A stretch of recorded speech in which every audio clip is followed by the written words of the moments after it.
At ayun na nga mga kaito, magandang araw po sa ating lahat and welcome again sa aming YouTube channel. Ngayon po andito po tayo sa Kalasyaw, Pangasinan, Barangay Bacayao. Ayan. Kung ito po ay napapansin nyo, ay gumagawa po kami ng trusses. Ayan. I-renovate po itong trusses kasi po ang may-ari po dito ay nagbabalak po na magpapagawa po ng nursery ng hito, tilapia at saka baby shrimp at crayfish. Ayan. Ito po ay nakilala po natin sila dahil po sa una po ay nagpakabit na po sila ng solar. Tayo rin yung tinawagan nila. Tapos meron po akong kakilala na gumagawa ng solar at nagkakabit. And tinuturo ko po. Nasa taas po yan. Solar po yan. Tinawagan po natin yung kakilala ko po na gumagawa ng solar. Taga Tarlac. Ayan. Tapos sila po yung pinapunta ko dito. Sinamahan ko sila dito. Kaya ngayon pagkatapos pong nagkabit ng solar, ayan, pinagawa rin po itong trusses.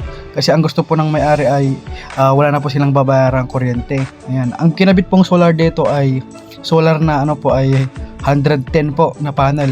Hindi ko po makuha ang i-video kasi nasa loob po yan. Dapat kailangan po pumunta sa taas. Ayan.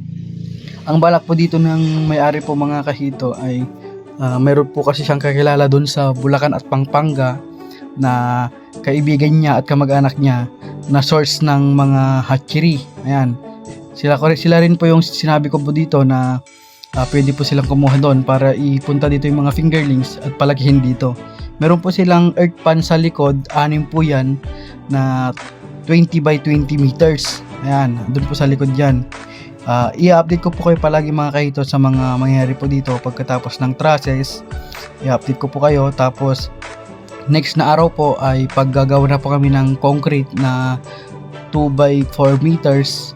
I-update ko po ulit kayo. Ang balak po kasi ng may-ari dito ay 8 by 2 meters. Tapos sa kabila, meron pa po sa kabila niyan doon sa tapat ng panel. Ayan, 8 by 2 ay 4 by 2 meters din. Ayan. Tapos yung mga kahito, ayan, nagpuputol na po tayo ng mga bakal na gamit nila dati. Yan po yung luma, pinuputol po natin. Kukunin po natin yung mga pwede pa. Ayan. Kaya sa mga gusto pong magpagawa ng concrete, trapal at mudpan at mga trusses o ano man gusto nyo ipagawa, contact lang po kayo at kaya po namin gawin yan. At yun lamang mga ito, salamat.